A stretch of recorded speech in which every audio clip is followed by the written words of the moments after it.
Have you ever wondered where the Electro Sovereign is? Well, I have. After all, across every nation up to Fontaine, the Traveler has had an opportunity to interact with a major elemental dragon, yet somehow we went through all of Inazuma without a single word about the Electro Sovereign.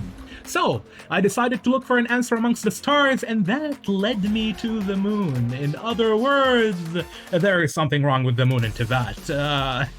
Actually, I take that back. There are many things wrong with the moons of Teyvat. Since Genshin has multiple moons, and they are all sussy for their own reasons. Take, for example, this picture of the moon in the game. At first glance, nothing looks out of the ordinary. It's just another normal depiction of a moon in the sky that we're all familiar with. You know what? It might be a bit too familiar. Perhaps even more than it should be, because this isn't just a random depiction of a moon. This is the moon. Our moon on Earth. Now, if you go to the Spiral Abyss and take a look at the abyssal moon found there, you will notice that it is not the same as the one visible from the surface of Teyvat, and both of those are also different from the Crimson Moon present in Beelzebul's realm of consciousness, meaning that the choice of making Genshin's moon identical to the one seen from Earth was deliberate. But why? Well, lucky for me, I didn't have to wonder about it for too long. A couple of hours after I got that idea, I was rummaging through the furniture items in my teapot, which is when I found this piece of wall decor called Replica Mural Ancient Ritual in a Sea of Fog. And as the name suggests, the artwork is based on a mural found on Tsurumi Island, depicting its ancient inhabitants performing a ritual towards the moon. The ritual showcased was done before the Thunderbird Kapatcir would descend on the island of Tsurumi through the Sea of Fog, but what caught my attention is how the moon appears in the mural.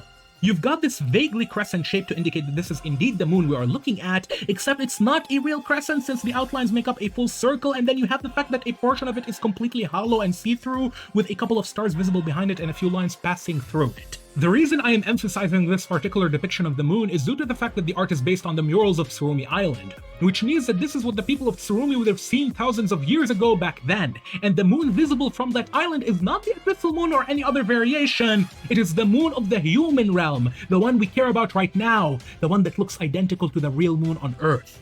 Based on the description of the furnishing item, these lines leading into the fog should in theory represent the path that Kanna Kapatcir took as she descended on Tsurumi.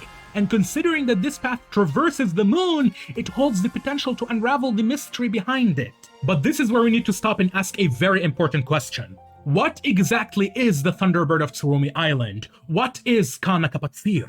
You see, depending on who or what she is, we can end up with considerably differing outcomes. Therefore, it would be beneficial for us to determine her identity at least as close as we can get to it based on the information currently at our disposal.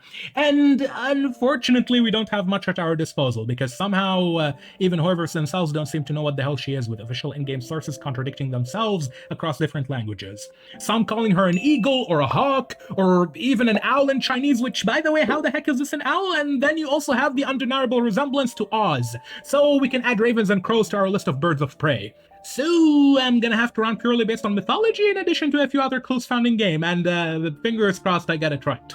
Okay, given the tremendous scale of her power along with her age and size, Kapatcir is either a god, a dragon, a powerful elemental life form, or even a star beast just like in the Narwhal of Mythology. These are the most likely options I found. Anything else either doesn't work or can be simply considered an extension of the aforementioned form. But hold on a sec, I know what some of you are thinking. I just suggested that the Thunderbird could be a dragon, and believe it or not, it is not just a potential option, it is one of the more likely options, as you will see later. In case you are unfamiliar with Kanna Kapatcir, I will give you a very brief rundown of her story. The Thunderbird, later known as Kanna Kapatcir, came to exist on Teyvat thousands of years ago in an age long lost to the annals of history. She inhabited Mount Kanna as her nest on Tsurumi Island and would travel the sky back and forth between that point and Sarai Island. According to Kapatcir herself, she originally had a different name, although by the time we met her, she had already forgotten it a long time ago along with the one who gave her that name. Following the Great War of Vengeance, the Usurper King was wounded severely, and the heavens lost their ability to suppress the world with absolute authority. So, the Usurper King sent down divine nails to mend the land, which was on the verge of collapse. And according to Kapatcir, a celestial object fell on Tsurumi Island. She doesn't clarify what that object was, but until we get further information, let us just consider it a nail. At any rate, not long after, a thick fog began to form around Tsurumi Island and eventually blotted out the sun. And even though the Thunderbird was fully capable of dispersing the fog, she never actually cared enough to do it. And that is basically all you need to know about Kapatcir. Now back to the main topic. What is she, and what is her connection with the moon? Okay, let us start with the first and most obvious thing that can point out about the Thunderbird. And that is her size, because she was very, very, very big. So much so that if you take an aerial view of Sarai, you can trace her exact shape through the incision carved into the island from the impact of her fall after being killed by Beelzebul. Furthermore, to support the previous observation, if we go to where Kapatcir's head would have been, we will notice that there is a giant hole in the ground leading to some ancient ruins. And yeah, this hole was formed by Kapatcir's beak. That's right, her beak, going through the ruins where she fell. And judging by the sheer magnitude of energy she unleashed after her death and how much it altered the surrounding environment, it is safe to say that Kapatcir was at least godlike in power, if not a god in truth. Thus, it should be to no one's surprise that a being like that would eventually end up as a recipient of worship from some tribe of puny mortals at one point or another. And worship her they did, for after their island was engulfed by a blinding fog, the people of Tsurumi became isolated from the world, and generations later they would forget the sun, the moon, and the stars. Out of foolishness and desperation, the people began offering their own kin as human sacrifices to their deity, but the Thunderbird would heed not their cries, nor answer their prayers. In other words, she didn't give a shit about them. Don't get the wrong idea though, at that point the Thunderbird did not hate humans, she simply did not care about them whatsoever. That is until she was captivated by the singing of a young boy by the name of Ru, who unbeknownst to her was next in line to become a human sacrifice for his tribe's god. Yeah, kinda awkward if you ask me. Soon the Thunderbird grew fond of young Ru, and he in return became her friend, giving her the name Kanna Kapatcir, which means the Great Eagle of the Storm, where it should be apparent that Ru got the first part of her name, Kanna, from the mountain which she used to inhabit. As you know, Inazuma as a whole is directly inspired by the Yamato Japanese, with some Greek influence carrying over from Byakuya-toku. However, the Thunderbird civilization of Tsurumi is inspired by an indigenous group known as the Ainu, who inhabited the Japanese archipelago, in particular the island of Hokkaido, prior to the arrival of the Yamato. And I wish I could talk about the Ainu more because their story is so cool, but unfortunately that would send us off on a long tangent from the main topic.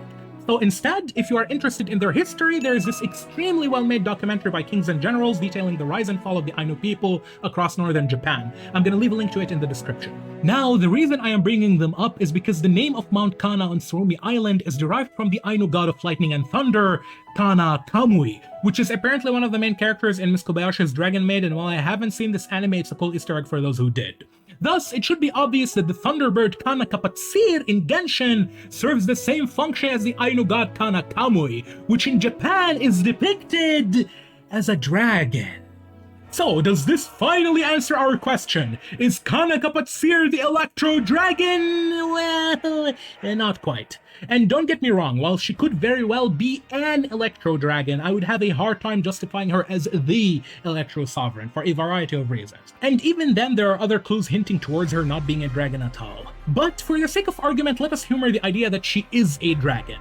What else can we add to support it? Several things, actually. The first is the fact that the elemental dragons we have met so far are not the conventional giant flying T-Rex-like lizards that you would normally expect. Instead, they tend to share features and attributes from various other animals in their appearance. For instance, Ajdaha has horns and a body posture akin to that of a bison or an African buffalo, while his general body shape resembles that of a chameleon with an inflated belly, prominent bony and overlapping scales, a large and very strong tail, and his ability to change color after absorbing other elements. Then you have Apap, who is described as an enormous sandworm and bears similarities to a snake. And then there is Divalin, who shares the most in common with Kapatcir, with a bird-like limbs and claws, a mouth that is shaped like a bird's beak, along with many feathers scattered around his body, most notably in his tail. Finally, when it comes to Neuvillette, well, if these leisurely otters are anything to go by, then his true dragon form likely has some otter features. All this to say that Kapatcir's appearance as a bird of prey does not automatically disqualify her from being a dragon, although I have to admit that she would be extremely stretching the definition if that is the case. Another reason for as to why Kapatcir cannot be the Electro Sovereign even if she was an Electro Dragon is because of, do you remember earlier when I said that someone gave Kapatcir her original name? Kapatcir herself refers to that someone as a she, and interestingly enough, if we go back to the Ainu god of lightning and thunder, Kanna Kapatcir, it is said that he descended from the heavens along with another goddess known as Epimerokoyanmat, who happens to be one of the most important deities in Ainu mythology, serving as the keeper of the gateway from the human realm to divinity, along with governing over the souls of the dead before they would be assigned new bodies, which is yet another callback to the vat's cyclical nature and samsara cycles. But the point I'm trying to get across is that Epimerokoyanmat seems to correspond to the she who gave Kapatcir her true name. Also, Epimerokoyanmat has two other names, those being Erisu and Fuchi, and I'm going to refer to her as Fuchi from now on because it's cuter. Therefore, Fuchi, who supposedly descended from the heavens with Kanna, would be a much more fitting candidate for the title of the sovereign, with Kapatcir being one of her creations or followers. But now we have another problem. In one of my older videos, I suggested that the Electro Sovereign is sealed beneath the island of Kanazuka, with the Thunder Sakura trees acting to suppress it. And to this day, I still hold this belief, since we know for a fact that something is beneath Kanazuka. And from the reaction of Kuki Miyuki, Shinobu's older sister who helped us fix the seals, that thing seems very powerful. Furthermore, I have another idea for as to what Fuchi and Kapatcir are. It has to do with Fischl. And I am not talking about Amy, I am talking about Princess Fischl. You see, it is no secret that Kapatcir bears a huge resemblance to the Raven Oz, who happens to be the familiar of a girl that cosplays Princess Fischl, Amy. And ever since Amy got her vision, Oz became her companion, just like Xiangling and Guoba. Both Xiangling and Guoba are what you would call character foils, which means they are contrasting characters used to highlight specific traits or qualities of the main character. And in Genshin's case, Xiangling and Guoba are foils for the Traveler and Paimon.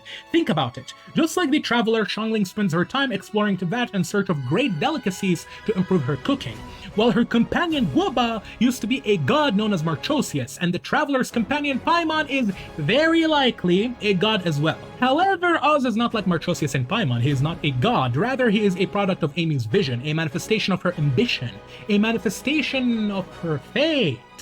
Ah, now we have something we can work with. Listen carefully. In the description of the wings of merciful wrathful waters, it is written that the Shade of Life created Egeria from materials completely native to Teyvat as the heart of the primordial sea to replace the fallen Hydro Sovereign before. The developers then go on to add that Egeria possessed a heart with nobility akin to that of a dragon, which when combined with the information that she was made without the use of any outside matter, leads me to suspect that Egeria was quite legitimately fashioned out of the heart of the deceased Hydro Sovereign. This is backed up by the fact that when Egeria died, a third heart was then born to replace her. And who was this new heart? Was it the next Hydro Archon? No, it was a dragon, Nuvelette. Egeria, kind as she was, felt great sympathy for the dragons and thus shed the first tear to create the Oceanids. And the author of the ancient natural history excerpts found in the Institute of Natural Philosophy has this to say about the birth of the Oceanids. The lizard's bones dissolved into mud from which swans emerged. It doesn't take a rocket scientist to realize that the swans in that metaphor are the Oceanids, while the lizard, well, there could only be so many lizards with bones big enough to create an entire race. And you best believe that my money is going to be on the previous Hydro Dragon Sovereign.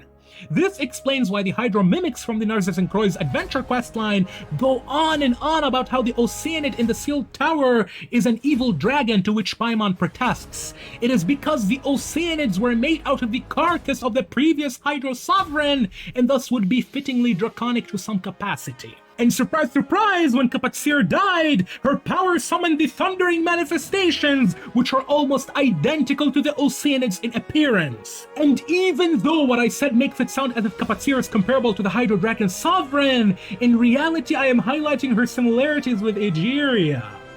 Notice that Egeria was created by the Shade of Life to fulfill the role of the previous Hydro Sovereign, while Kapatcir is connected to an unknown female who for the sake of this video I call Fuchi based on Ainu mythology, that gave Kanna her original name.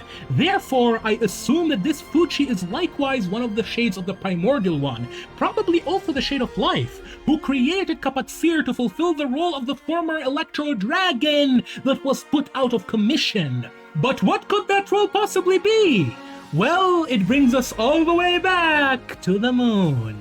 In the opening chapter of the book Flowers for Princess Fischl, the author of the story, Mr. Nine, writes about the beasts of the world that reside in the center of the universe. He names one of them as Descent of The Thunderbird, and states that it will appear in the opera theater of the apocalypse to fight the Leviathan. At this point, we know that Descent of The Thunderbird is a star-devouring narwhal, but what is interesting is that Mr. 9 mentions how all the other beasts of the world will start to appear in turn. And based on the fact that the narwhal is Tartaglia's constellation, then we know that the other celestial beasts are going to be the constellations of the rest of the inhabitants of Tevat.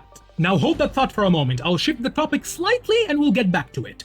You see, based on the words of the Fatui harbingers Zandik and Scaramouche, we know that the sky of Tevat is fake. And if the sky is not real, then everything on it should be put there by design, including the moon. Now, if we take a look at the murals of Tsurumi Island, and in particular this one, the words inscribed onto it roughly translate to, "You are called the powerful Trivia, and you are called the moon by your borrowed light." And if we go back to the mural replica which kickstarted the entire video, we can see what is presumably Kapatcir's descent path through the moon and into the Sea of Fog. But hold on, remember that the moon of Tevat looks identical to ours on Earth, which brings me to the final piece of information we get from Flowers for Princess Fishhole.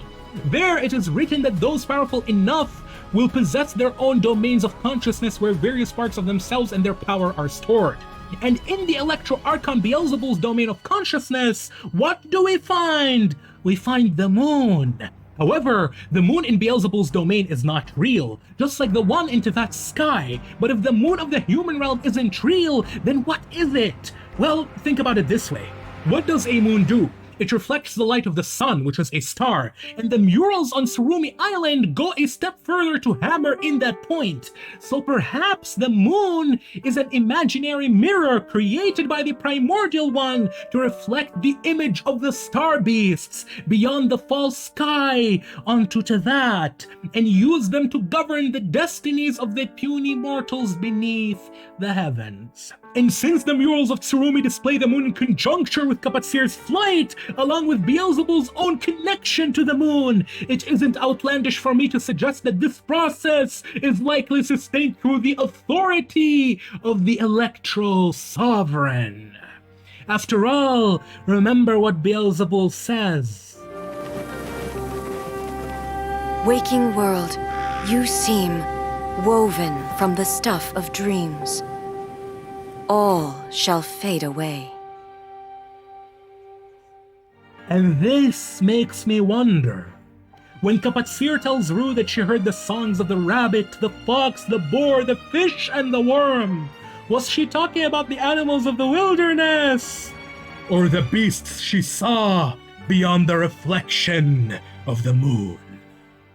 But we still have a problem. You see, depending on the true identity of Fuchi that gave the Thunderbird her name, Kapatcir could be either a dragon, a god, an elemental life form created by a dragon, or even heck, maybe a star beast that was brought down from the heavens by Fuchi, just like in the original Ainu story. And as much as I hate closing things off on such a note, there are other things which I haven't mentioned about Kapatcir for the sake of time, and if you bring those into the equation, you can make a very good argument for her being any of the aforementioned creatures. So, what is Kapatcir? Is she a god, a dragon, a star beast? I don't know. You tell me. What do you think? But for the sake of having some degree of closure, I am going to give you my take on what's going on with Kanna Kapatcir. Earlier, I talked about how the texts we have from the ancient natural history excerpts, along with the description of the Fontaine wind gliders, wings of merciful wrathful waters, heavily imply that the shade of life created the goddess Egeria from the heart of the previous Hydro sovereign after the latter perished. And Egeria herself then went on to create her Oceanid familiars, likely from the carcass of the deceased dragon sovereign.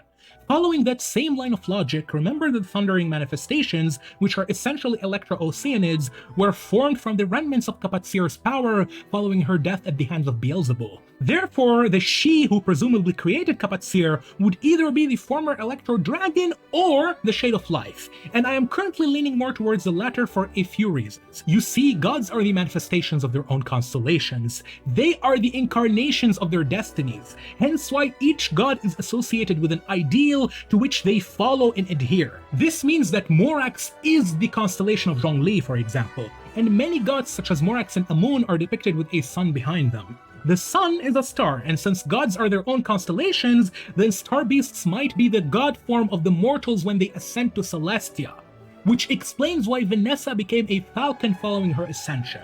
This means that arguing on whether Kapatcir is a star beast or a god made by one of the shades of the primordial one is kinda redundant, because gods might be star beasts themselves, with a few extra steps of course. And finally, based on Skirk's words where she tells Neuvillette that he is one of the primordial dragons of this planet when referring to Tevat, along with Neuvillette being constantly shown by Hoyoverse with imagery heavily associated with the stars, I think dragons might be star beasts that inhabit various planets and give them life. But that is a topic for another time, because now we have reached the end of this video. And to close things off with some food for thought, do you know how Egeria and Kapatcir created the Oceanids and the Thundering Manifestations respectively?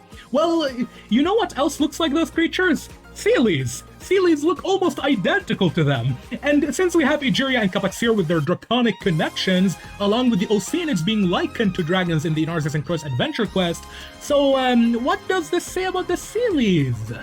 What do you think? Could the Sealies also be aligned with the dragons to some degree?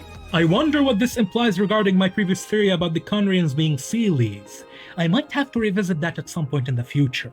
But for now, thank you all for watching and take care. Until the next time.